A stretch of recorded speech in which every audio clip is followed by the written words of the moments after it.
Olá, ouvintes, sejam bem-vindos ao Direito do Meio do Mundo, do Marco Zero até onde você quiser chegar. Eu me chamo Jusilei Barros. Iremos apresentar acerca da inovação, mas antes que você entenda errado, não é inovação, mas tem tudo a ver com novidade. Tucujures, essa palavra é um tipo de pagamento de dívida. Simples assim. Imagina só que você tem aquele amigo que está te devendo e não paga de jeito nenhum. Então, um jeito dele te pagar pode ser por meio da bonitinha chamada inovação. Mas Jusilei, fala mais sobre esse trem. Galera, é o seguinte, quando acontece uma inovação, uma obrigação que você já tinha some e fica outra no lugar dela. Por isso falei que tem a ver com novidade. E pode acontecer em 3 situações que o Código Civil fala. Bom, a primeira é quando quem está devendo faz uma nova dívida com a pessoa a quem ela deve. A outra é quando vem alguém e assume a dívida do outro, estilo um salvamento mesmo. E esse fica só de boa, porque não fica devendo mais nada. E também quando a pessoa para a qual se deve é trocada. Sim, isso mesmo. Outro sujeito vem e assume o direito de receber pela dívida. Agora que você já tem noção do que se trata a inovação, vamos vê-la de um modo mais profundo e técnico. Aqui o gancho do Jusilei, a inovação é uma forma de pagamento, só que é um pagamento indireto ou especial.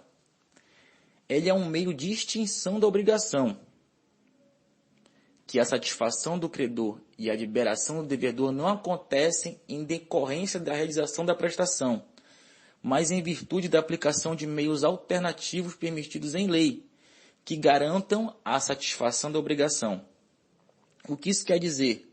A inovação ela não produz a satisfação imediata do crédito.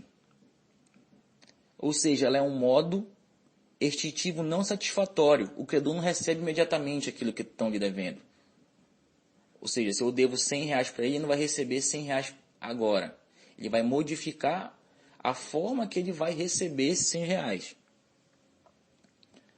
Especificamente sobre a inovação, é uma forma de pagamento em que ocorre a substituição da obrigação originária por outra nova, diferente daquela originária, que é a primeira obrigação. Dessa forma, a inovação é um ato jurídico pelo qual se cria uma nova obrigação com o objetivo de substituir outra anterior, a extinguir. O principal efeito da inovação é que ela vai extinguir a obrigação originária, com todos os seus acessórios e garantias em regra, como previsto no Código Civil, nos artigos 360 a 367.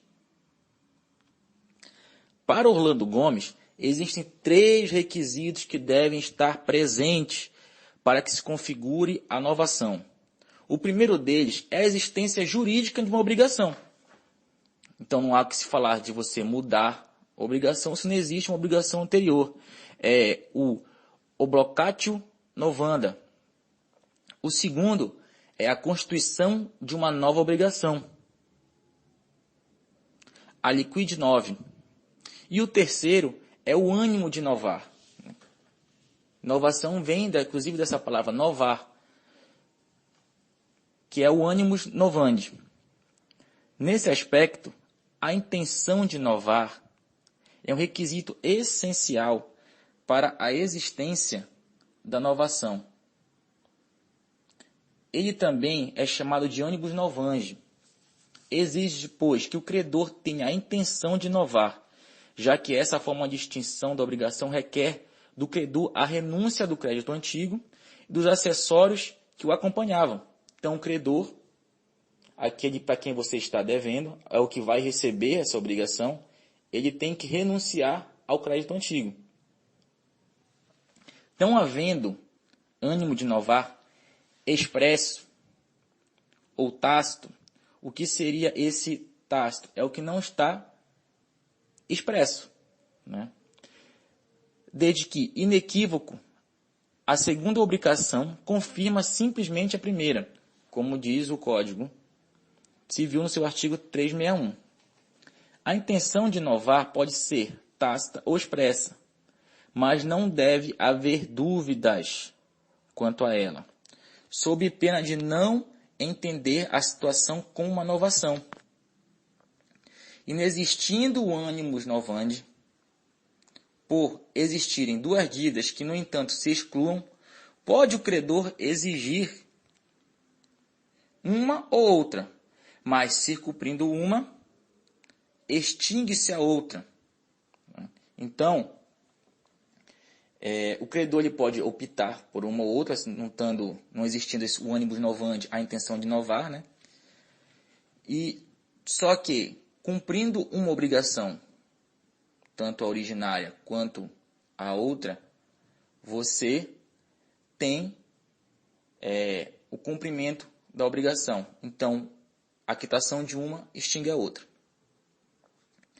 Segundo Maria Helena Diniz, na prática, muitas vezes pode ficar bastante difícil verificar se houve ou não novação, especialmente quando ela não resulta da vontade expressa nesse sentido.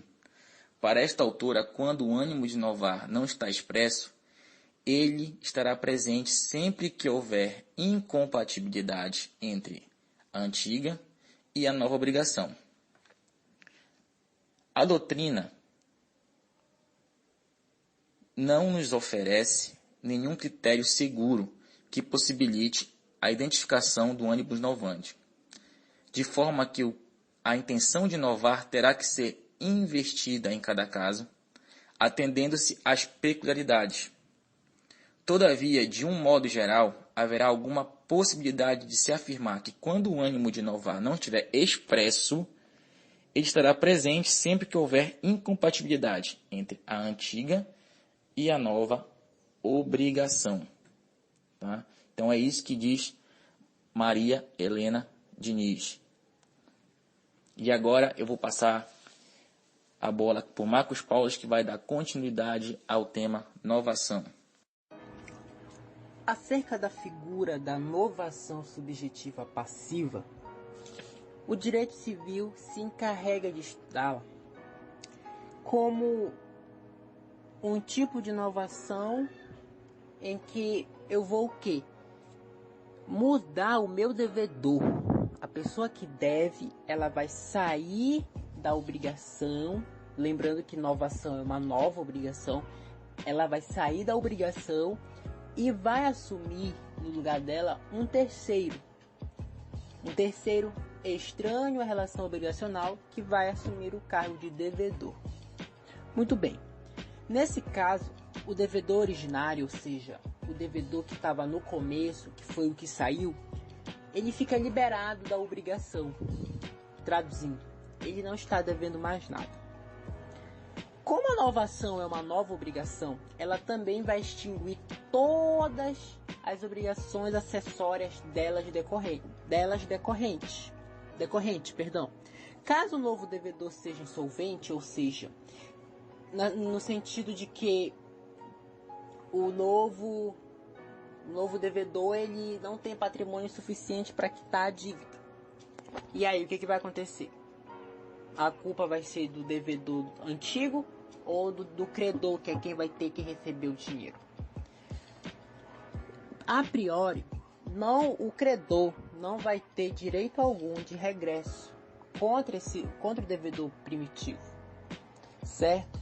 Somente nos casos em que houver má fé por parte dos devedores nessa substituição aí.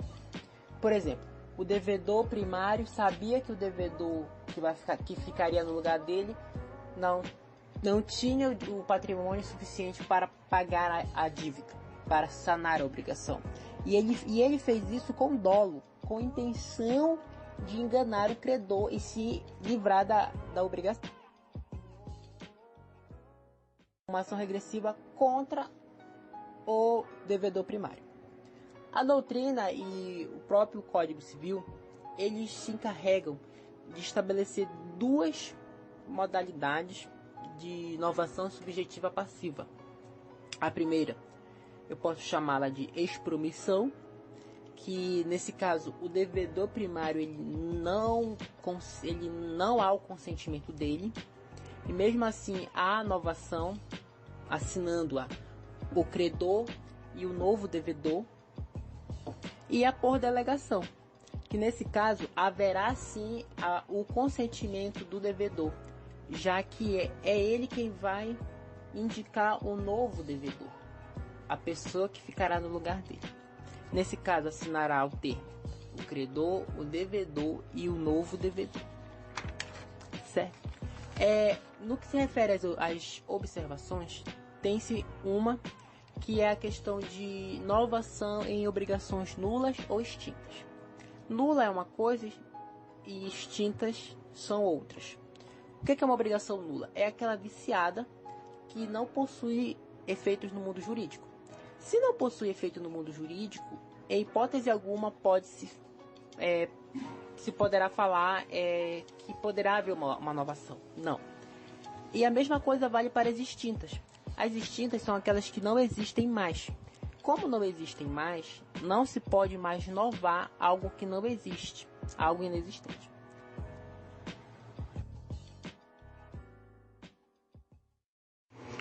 E esse foi mais um episódio do Juridicast do Cuju.